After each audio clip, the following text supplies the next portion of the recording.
And we should be good to go, Nathan. Okay. Well, thank you all for coming to my talk. Adrian's told me I need to be extra loud, so I'm going to try to. I don't know if I can match Josh, but I'll try. If anyone's got a question, especially if you're in the back, I probably won't see your hand, so just yell question, and I can take the questions as we go. My name's Nathan Gibbs, CEO of Christ Media. We're a small print web design company in Western New York. I'm not designing stuff for print and web. I have good software to do some of this stuff. So what we're talking about today is ClamAV. How many of you use it? I do. It's awesome. And forgot where I was going here, but in a network configuration, it definitely has the options for not only remote virus scanning, but denial of service, etc. Some fun stuff we can do. My BSides Rochester talks on SlideShare, most of this is in there, but there's some new stuff. So let me get this rolling. My laptop will cooperate with me. There we go. ClamAV, what is it? Open source software, provides virus scanning, and currently owned by SourceFire, which I heard was acquired by Cisco recently. Maybe I'm wrong on that. That's what I heard. Correct. Okay, I'm right on that. Thank you. What does it do? We got basically components of it. ClamScan, a standalone command line scanner. FreshClam updates your virus signature databases. ClamD, which is a scanning server. And over here we got clients, which ClamV-Scan. Basically the equivalent of this, but the client for the server. And then ClamAV-Milter, which plugs into SendMail and Postfix, and it works as a client for the server also. So, design problems in theory. Well, first, ClamD can be bound to an IP address and port. Now, what's wrong? What's really wrong with that? Not a whole lot. It's kind of cool. You don't have to have a standalone thing or your client on your server. But the problem with their design in theory is there's no access controls to the connection, no authentication for administrative commands. There's no connection logging, so you can't see who's been connecting to your ClamD server. Another problem with how it handles malformed virus databases, which we will get to later. Implementation and problems in practice. The availability of administrative commands. We have version, which is definitely will give you used for reconnaissance information disclosure. Not in the slide though. If you give it the version command, it will tell you what commands the ClamD engine supports after a certain version. Some of the older versions don't do that. Reload. The default database size is 74 megabytes. And when it's given a reload command, what ClamD will do is it will create a new instance of the engine, load all your databases, wait for the old instance to be finished, and unload. So for a brief moment of time, there's like 2 sets of databases in memory.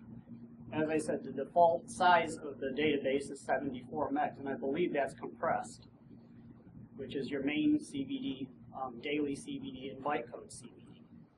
There's a safe browsing CVD, which is bigger. So if you're doing this with safe browsing, you'll really hammer the server. You just connect to the thing and say reload, reload, reload, reload, and your CPU utilization goes through the roof. The fun one, shut down. Connect, shut down, the ClamD server shuts completely down. And did I mention we can connect across a network? No logging.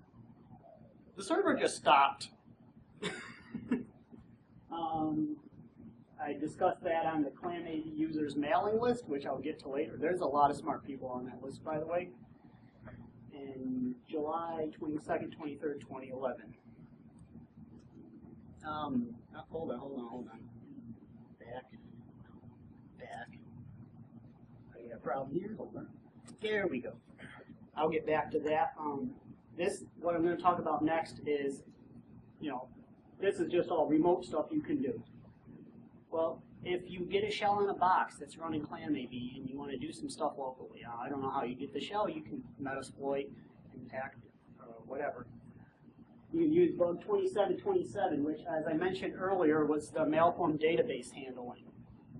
If you can mess up the virus database, what the ClamAV server does, it does not just go, okay, this database is messed up, I'm not going to load it, but I'll load all the other ones. It shuts down. So, of course, ClamConf is a tool that comes with the ClamAV installations that gives you information about your configuration. So you just ClamConf grep virus database directory, CD, and as you see, you got your 74 megabyte database. Do that, 0 bytes. Now, the ClamD will automatically reload every so often if it sees the files have been changed, or you can connect to it and issue a reload command. It'll reload and do this. Notice it just shuts completely down. Yep. Terminates. So you can take the ClamD thing down that way. So what's the impact? Well, a lot of small businesses use ClamAV for their email scanning and even system virus scanning. You know, anybody here have a cron job that just scans the system once a day? I do. And you know, so your ClamD shut down, and you got infected file 0. One error. Really fast virus scanning. Doesn't scan your system. Okay, next. Defenses. You can bind the ClamD daemon to the local socket or to the loopback address. You can use a firewall to implement access controls, which should be implemented in the software. Fix the bugs. SourceFire, Cisco, whoever is going to fix them, somebody fix them. Just say, definitely monitor your ClamAV installations to make sure they're staying up. That way you can respond quickly when something goes on. Got some shameless plugs for stuff I've developed over the years. Clambake 02, a little tool for enumerating networked installations of ClamAV, stress testing, and you know, issuing that fun shutdown command and knocking them over. You can download it freely, use it responsibly. Just saying. Continued bragging. Patch sets, CCE, ClamAV Common Execution Environment. It was a patch set I developed against the ClamAV code bases starting back in 0972 to fix bug 1754, which is basically some ease of use features for the external event scripting. And then I've added the connection logging, some other functionality, which, you know, do some code reviews, and there are some extra commands for the ClamAV daemon to get more information about what's under the hood and running, as far as database versions, number of signatures, that kind of stuff. Yep, terribly outdated, as you see. It's this patch set's built against the 0974 code base. Current version is 098.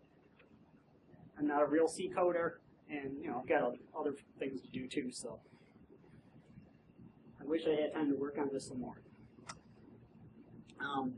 Continued bragging, am I done yet? ClamD Monitor, that's a monitor plugin for the monitoring framework. It can be run as a standalone application. And you can get them all, and some other stuff I worked on over at this site there.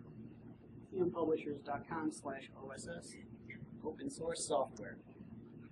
Contact information for me, Twitter, LinkedIn, SlideShare. You can see my Rochester presentation.